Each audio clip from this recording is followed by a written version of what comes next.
संसद से लौटे सांसद ने कहा, उम्र में छोटा हूं लेकिन 70 साल का अनुभव रखता हूं। पत्थरबाजों को नहीं बख्शा जाएगा, प्रशासन उन पर कड़ी कार्रवाई करे।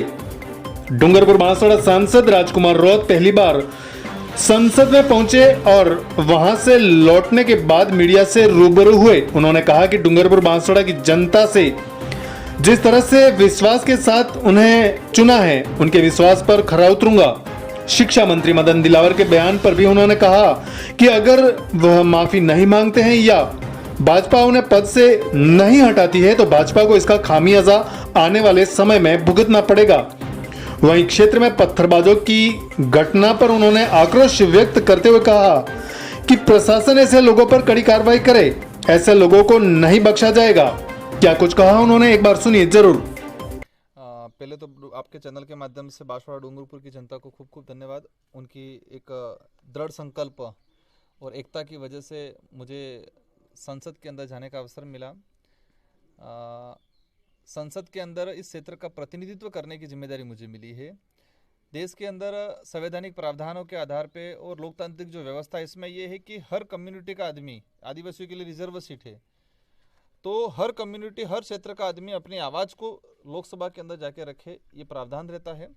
और उसी प्रावधान के तहत पूर्व भी कई एमपी गए, राजस्थान विधानसभा में एमएलए गए।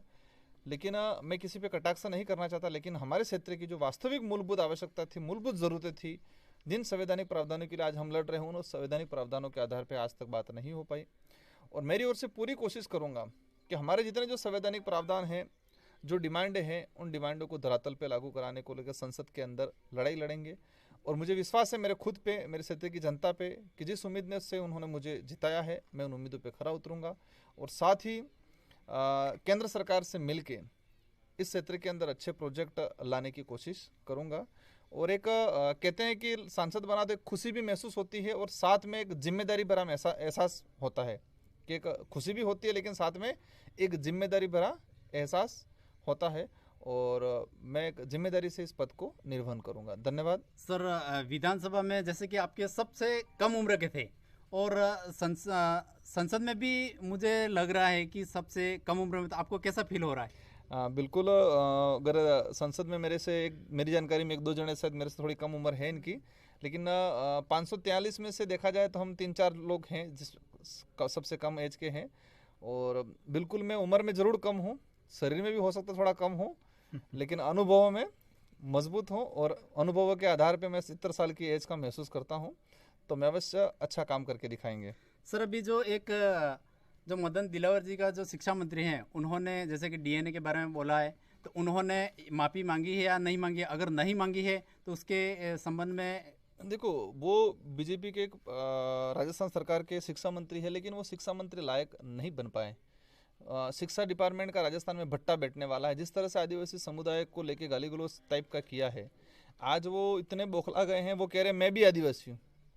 क्या कह रहे? सब आदिवासी। अब आदिवासी पता चल रहा है, मैं आदिवासी हूँ कह रहे, लेकिन आदिवासियों के दूसरी तरफ गाली, मतलब वो कहते हैं बगल में छुरी जी और जबान में कुछ और, मतलब इस तरह से बात कर रहे हैं। जनता समझ चुकी है ये आदिवासी समुदाय के लिए गाली दिया है और अवश्य इसका नुकसान भाजपा को आने वाले समय में भुगतना पड़ेगा। अगर वो माफी नहीं मांगते हैं या उन पद से नहीं हटाते हैं तो उनको नुकसान झेलना पड़ेगा। सर, अभी 1-2 दिन पहले भी घटना हुई है कि जैसे कि पत्थरबाजी जो लोग अपने एरिया में कर रहे हैं, तो उनके संबंध में आप प्रशासन से क्या अनुरोध? प्रशासन से मैंने समय समय पे कह रखा है, जो भी दारू पी के सड़कों पे धांधली करता है, आमजन को परेशान करता है, प्रशासन ले जाए और उन पे कानूनी कार्रवाई करे। इन प्रकार की गतिविधियों में लिप्त लोगों को उनके खिलाफ सख्त कार्रवाई होगी हमारी तरफ से। सागवाड़ा लाइव न्यूज, जी हाँ, लेटेस्ट खबर पाने के लिए चैनल को सब्सक्राइब कीजिए, वीडियो को लाइक कीजिए और शेयर कीजिए।